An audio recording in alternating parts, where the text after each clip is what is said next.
what I'm saying? Tyrese Maxey, Reese, we see you out there. We see you out there. And shout out VJ, you know what I'm saying? But Cole, what were some of the takeaways that you got from All-Star break? Um, Aside from like the biggest takeaway being that like this All-Star game did work, I don't know if it was the USA versus World format or if it was just players like Victor Wembanyama and like some of the younger guys on specifically the rare USA team, Mhm. taking it more serious. I definitely think that they should run that format back.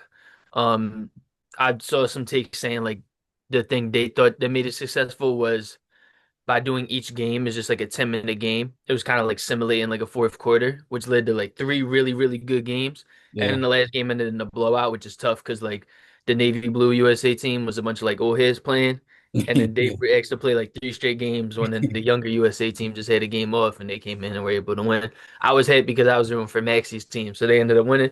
But it was definitely a competitive one and in recent memory, probably the best All-Star game. Mm. Um, You but other taking than over the like 2020 All-Star game?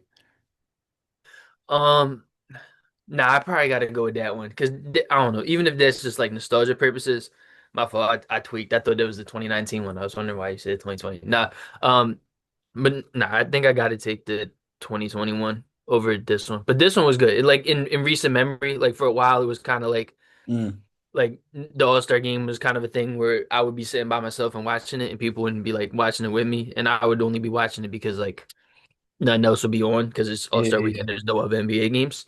yeah. But this year made me like I'm going to be looking forward to the one next year. I'll say that this year I was kind of like, yeah, let's get it out the way and let's get like started with the second half of the season.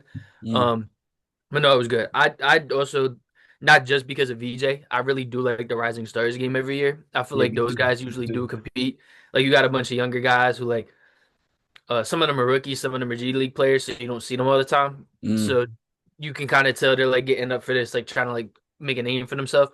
So I always do find a lot of enjoyment in the Rising Stars game, and this year especially because VJ had such a great performance, and I thought it was really cool having the legends as the coaches. Like you had Vince Yeah, Carter, yeah, T yeah. Mac, That was and then fire. That was Melo fire. I as felt the like three Vince Carter coaches. was my coach. I was like, chill, Bro, coach. that was tough. And Like, then they chill. had Austin Rivers coach the G League team. I thought they did a really nice job with that. Like Yeah, having like players who were more recently retired, who like the younger generation was watching growing up.